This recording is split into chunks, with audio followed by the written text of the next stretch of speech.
নমস্কার বন্ধুরা, যতন কলঙ্কা। পূর্ব ত্রিপুরায় একটি ভোট কেন্দ্রের খবর, একটি ভোট কেন্দ্রে ভোট বয়কটের খবর ন্যাশনাল মিডিয়াতে উঠে এসেছে এবং ন্যাশনাল মিডিয়াতে অত্যন্ত গুরুত্বের সঙ্গে সংবাদটি প্রকাশিত হয়েছে।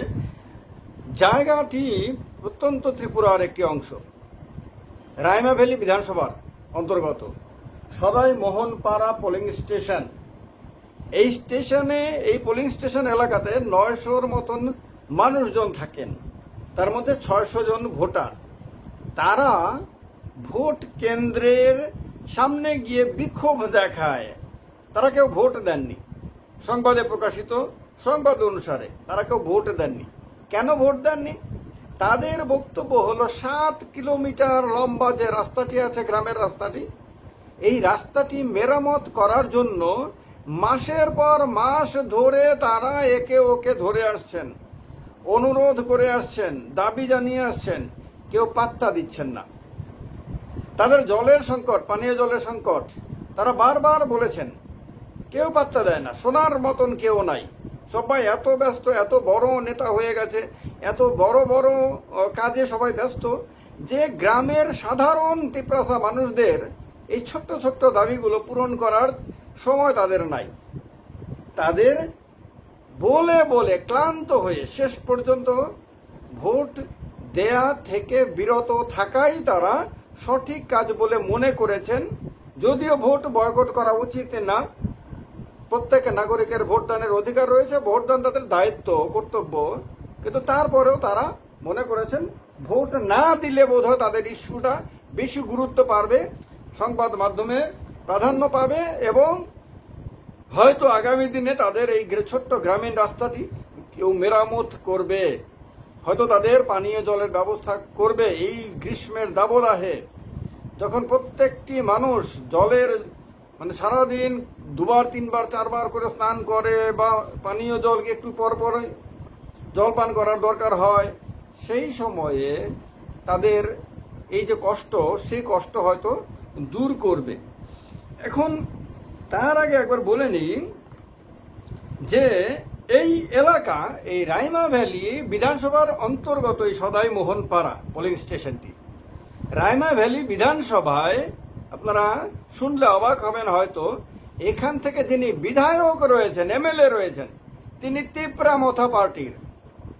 এখান থেকে যিনি এমডিসি আছেন, Tripura tribal areas autonomous district council, TTAADC বা সংক্ষেপে এডিসি বললে সবাই চেনে, এই এডিসির যিনি এমডিসি আছেন তিনিও তিপ্রামথার নেতা। তিনি আবার কি বলে আপনার এক্সিকিউটিভ মেম্বারও, ইএম, উভয়েই আপনার তিপ্রামথা পার্টির। এডিসির পরিচালনায় তিপ্রামথা এলাকাটি এডিসির অন্তর্গত। তিপ্রামথার পরিচালনাধীন এডিসি, তিপ্রামথা এবং বিজেপির যৌথ পরিচালনাধীন রাজ্য সরকার। এখন কথা হলো যে তিপ্রামথার নেতা সুপ্রিমো বারবার 70 বছরে তিপ্রাসা কে লিয়ে কুছ নেই হুয়া है, তিপ্রাসাদের উন্নয়নের জন্য কিচ্ছু করা হয়নি, আর একটা সময় তো মেজরিটি অংশের মানুষদেরকে নানানভাবে যা তাদের জন্যই তিপ্রাসারা পিছিয়ে গেছে, সব অনেক কথা বলে চিৎকার, হাত পা ছুটে ছুটে অনেক ধরনের কায়দা টায়দা করে কথা বলে আপনার 13টি তো আসন বিধানসভাতে নিয়ে নিয়েছেন, এডিসিও দখল করে নিয়েছেন। উত্তেজনাপূর্ণ কথাবার্তা বলে বেশ জমিয়ে রেখেছিলেন আসর। এখন যদি কেউ প্রশ্ন করেন যে যে ব্যক্তি এতদিন ধরে এক ধরনের সাম্প্রদায়িক রাজনীতি করে এসেছেন বলে তার বিরুদ্ধে অভিযোগ, এক ধরনের মেজরিটি অংশের মানুষের কারণে তিপ্রাসাদের উন্নয়ন হয়নি, সেটাই যিনি বারবার বুঝিয়ে এসেছেন, তিনি তার নেতৃত্বাধীন, তিনি যদিও এই এডিসির প্রধান না, কিন্তু দলটির তো তিনি প্রধান, দলটির তো তিনি প্রতিষ্ঠাতা। তাহলে এই এডিসি, আবার তিনি এডিসির একজন মেম্বারও, তিনি এমডিসিও, নির্বাচিত জনপ্রতিনিধিও। তাহলে এডিসির যারা পরিচালকরা রয়েছেন তাদের সবচেয়ে বড় নেতা তিনি। তাহলে এডিসি পরিচালনার যে নীতি নির্ধারণকারী লিডারশিপ রয়েছে তাদের মাথাতে তিনি বসে আছেন। তাহলে তারপরে কেন এডিসি এলাকায় একটি জনজাতি অধ্যুষিত গ্রামের মানুষকে মাসের পর মাস ধরে একটি রাস্তা মেরামতের জন্য দাবি জানিয়েও দাবি পূরণ না হওয়া শেষ পর্যন্ত ভোট বয়কটের ডাক দিতে হয়েছে?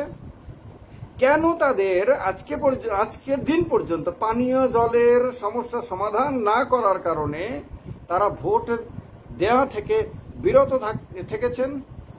এর ব্যর্থতার দায় সেটাকে শুধুমাত্র এটা কি মেজরিটি অংশের মানুষকে বলবেন, না রাজ্য সরকারকে বলবেন, না কেন্দ্র সরকারকে বলবেন, না আগে যারা এমএলএ এমপি রয়েছিলেন, আগে যারা রাজ্য সরকার চালিয়েছিল এই গত 70 বছর ধরে তাদেরকে বলবেন, না নিজে তার দায়িত্ব নেবেন? নিজে কি এবার সেই দায়িত্ব পাবলিকের সামনে দাঁড়িয়ে মাথা নত করে সেই দায়িত্ব গ্রহণ করবেন, স্বীকার করবেন? কারণ এখন তিনি অস্বীকার করতে পারবেন না, কারণ রাজ্য সরকারের পরিচালনাতেও তার দল রয়েছে, তিনি এখন রাজ্য সরকারের অংশ। আর এডিসির তো সোল তিনি পরিচালক, মানে তার নেতৃত্বাধীন পার্টির পরিচালক। তাহলে তিপ্রাসাদের ডেভেলপমেন্ট, তিপ্রাসাদের সমস্যার সমাধান করা কি আসল উদ্দেশ্য না? তাদেরকে নিয়ে রাজনীতি করাই কি আসল উদ্দেশ্য? তাদেরকে উত্তেজিত করে, তাদেরকে ব্যবহার করে বিশেষ কোন রাজনৈতিক উদ্দেশ্য চরিতার্থ করাই কি মূল উদ্দেশ্য? তাহলে কি 2-3 দিন আগে বিজেপির ভাইস প্রেসিডেন্ট, একজন মহিলা নেত্রী, তিপ্রাসা নেত্রী, তিনি যে যে কথাগুলো বলেছিলেন, অভিযোগগুলো করেছিলেন, সেইগুলি কি অত্যন্ত গুরুত্বপূর্ণ এবং সেগুলি কি সঠিক? কারণ আপনি যদি অন্যকে ঘন ঘন অভিযোগে অভিযুক্ত করেন এবং সব দায় যদি অন্যের ওপর চাপাতে চান, তাহলে নিজেকেও কখনো কখনো দায়িত্ব নিতেই হবে। এখন আপনি কোনোভাবেই তিপ্রামাথা সুপ্রিমো নিজের দায়িত্ব এড়াতে পারবেন না, কোনোভাবেই বলতে পারবেন না যে 70 বছরের জন্য এটা হয়নি। কারণ এই সময়কালটাতে গত 2021 সালের এপ্রিল মাসে যদি ভোট হয়ে থাকে এডিসির, এরপরে 3 বছর হয়ে গেছে, 24 এপ্রিল চলছে, এপ্রিলও চলে যাবে আর কদিন পরে। এই রকম সময়ে পর্যন্ত আপনার তিনি এই ছোট্ট ছোট্ট কাজগুলো যদি না করেন, তাহলে আর কোনোভাবেই তিনি কংগ্রেস, সিপিএম, বিজেপি অন্য কাউকে দোষ দেওয়ার অধিকারই রাখবেন না। তিপ্রাসাদের সামনে গিয়ে দাঁড়িয়ে তিপ্রাসাদের জন্য মায়া কান্না করার তো আর কোনো অধিকারই থাকবে না।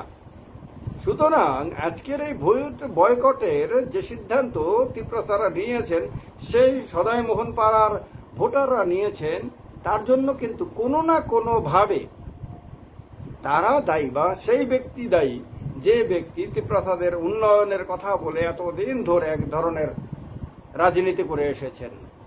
আজকের এই প্রশ্ন তিপ্রাসারা হয়তো মুখে উচ্চারণ করেননি, কিন্তু সার্বিক সার্কামস্ট্যান্সিয়ালি তারা এটাই বুঝিয়ে দিয়েছেন। প্রশ্নটা মূলত তাকেই করতে চেয়েছেন, কারণ সেই তিপ্রামাথা সুপ্রিমোর বোন কিন্তু নির্বাচনে প্রতিদ্বন্দ্বিতা করেছেন বিজেপির প্রার্থী হিসাবে। সুতরাং সেই প্রার্থীকে জেতানোর জন্য তো তিপ্রাসা জনতার মধ্যে বিশাল চেষ্টা থাকার কথা। সব কিছু দুঃখ যন্ত্রণা ভুলে গিয়ে তো ভোট কেন্দ্রে গিয়ে ভোট দেওয়ার কথা। কিন্তু তার মানে কি অনাস্থা প্রকাশ? তিপ্রামাথা সুপ্রিমোর প্রতি কি অনাস্থা প্রকাশ? তিপ্রামাথা সুপ্রিমো যে থানসার কথা বলেছিলেন তার প্রতি কি অনাস্থার প্রকাশ? তিপ্রামাথা সুপ্রিমোর বোন দাঁড়িয়েছে, তাকে জেতাতে হবে, সেই তাগিদের অভাব? এই প্রশ্নগুলো গুরুত্বপূর্ণ। এই প্রশ্নগুলো আপনাদের সামনে তুলে ধরলাম। আপনারা যারাই এই প্রশ্নের উত্তর জানেন তারা কমেন্ট বক্সে কমেন্ট করে উত্তর জানাবেন।